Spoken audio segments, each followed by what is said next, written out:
Well, very pleasant. Good afternoon to you, wherever you are, whatever you're doing.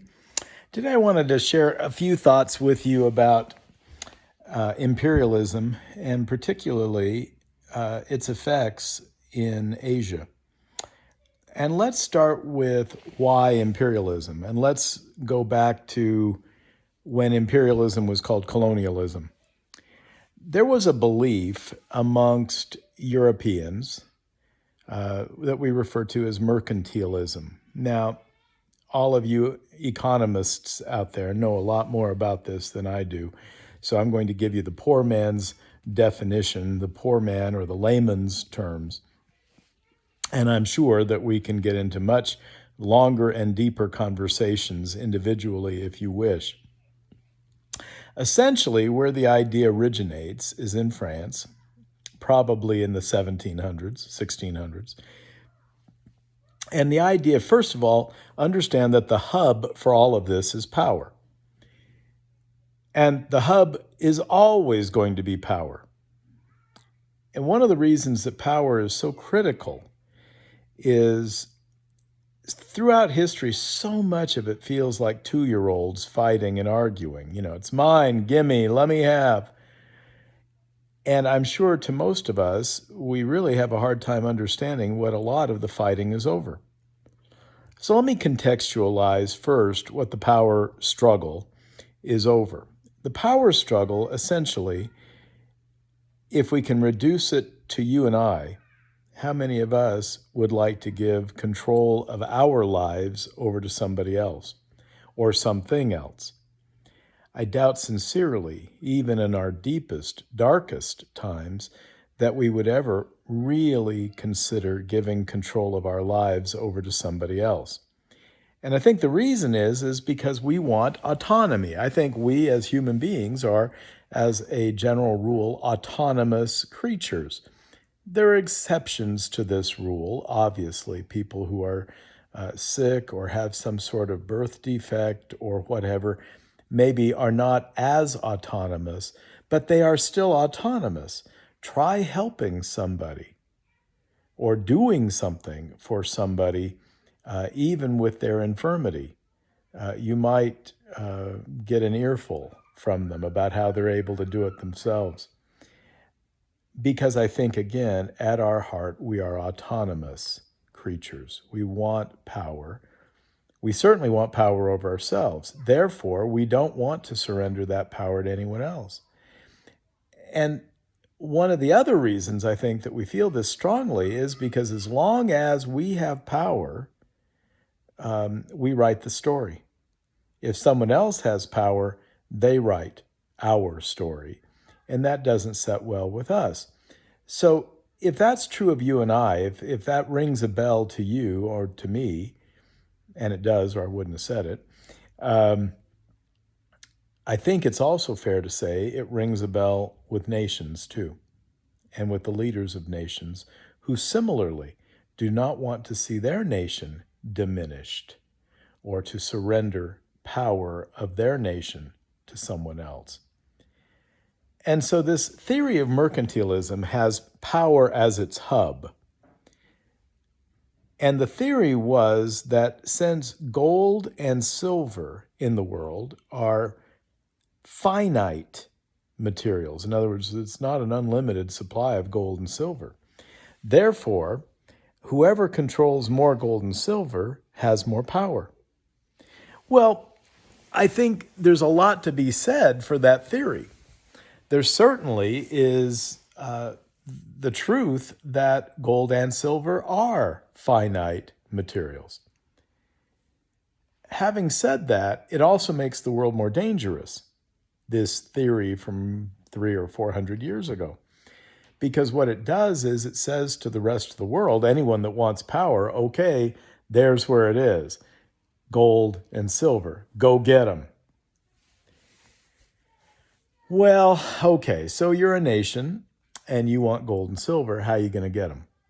Well, the short answer is you hope that where you live happens to have an abundant supply of gold and silver. But what if it doesn't? Or what if you're not sure if your abundant supply is really all that abundant in comparison with what's out there in the world. And remember, whoever controls more gold and silver has more power. So, one, have it where you live. Two, go take it from somebody else. Now you see how it makes the world more dangerous, because we're all competing for the same thing, often in the same locations. The third solution is to have some sort of material, raw material, natural resource, that you can trade with another location to receive gold and silver. Well, that's genius. Well, now fast forward to the 1800s and England and their problems with China. And these problems are going to have very far-reaching consequences. And it will be symptomatic of other problems as it relates to colonialism or imperialism. So here's the problem. The English, between you and me, had an addiction. And their addiction was tea. You know, the stereotypical Britisher that at 4 p.m. has their cup of tea with one finger in the air, you know, the little pinky. Well, how do I get gold and silver? Well, or how do I get tea? Well, with gold and silver, with China wasn't interested in any of the things that the English could produce. They kind of thought of them as trifles or trivial or gadgets or trinkets, not of anything of any real value. And so the British didn't have the option of trading things for things. They had the option of trading gold and silver for tea. Now think about this, because tea is not something you own. It's a liquid. Therefore, you don't own liquid. You rent it. You borrow it. And eventually, it works its way through your system without being too graphic here. So what England is doing is it's trading gold and silver, power, to China in exchange for tea, something that is not a material that they will keep. So the English are recognizing eventually that they're trading power for something they can't even keep, but yet they still have that addiction for tea, that craving for tea. They still want that tea. And so what's my next option? And so what the English thought was, maybe we can take our addiction to Chinese tea and see if we can create another addiction to something that in our British Empire we produce. Opium from the fields of India. And so even though the British did not sell opium to their own citizens, it was against the law to sell it to an Englishman. Opium was forbidden. The British thought nothing in the early 1800s of trying to hook the Chinese to drugs. One of those wonderful moments in history where you hold your head. But understand what was driving it. From the British point of view, they could ill afford to continue to trade power in order to get something for their addiction, if you will, their fix.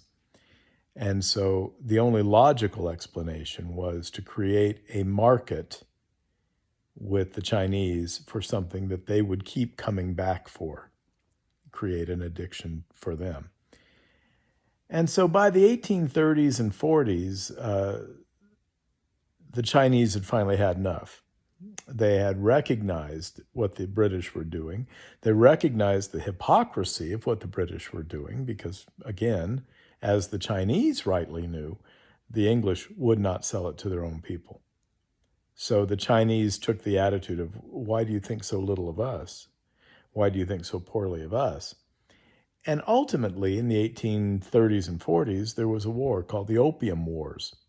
Now, if you didn't know better, you would have thought that the British were fighting to eradicate opium, right? Put a stop to the international drug deals. No, what the British were doing was fighting a war to force opium into the system, if you will, of the Chinese. The Chinese resisted, but were no match for English firepower, for English military technology at that time. Now, what are the consequences of all of this? Well, losing that war and in some ways being humbled by the British, by these Westerners, by these Europeans, was a bit much for the Chinese psyche. And it caused the Chinese people who had been chafing under a dynastic rule for some time, it caused them to think, wait a minute, if you guys can't protect us from them, if you can't protect us from harm, if you can't protect us from the Westerners, then what good are you? Let's get rid of you. And you will see in the 1850s and 1860s the beginning of turmoil in China. And that turmoil, frankly, will last for 80 years until finally in 1949, the Chinese are able to restore some level of governmental stability when the communists win the civil war in China and Mao Zedong and his followers assume power. This is just one consequence of imperialism, creating turmoil in a country that had been stable for probably 2,000 years. Their dynastic rule had lasted about 2,000 years. And the Europeans coming in the name of colonialism and in the name of trade, forcing something that was harmful to them, created a very long-term destabilization effect. The other thing that it does, that colonialism does, is, and this is really a challenge, and I think to some of my students whose parents have come here from other countries, or they themselves have come here, the students themselves have come here from foreign countries, how much do you become like the people around you?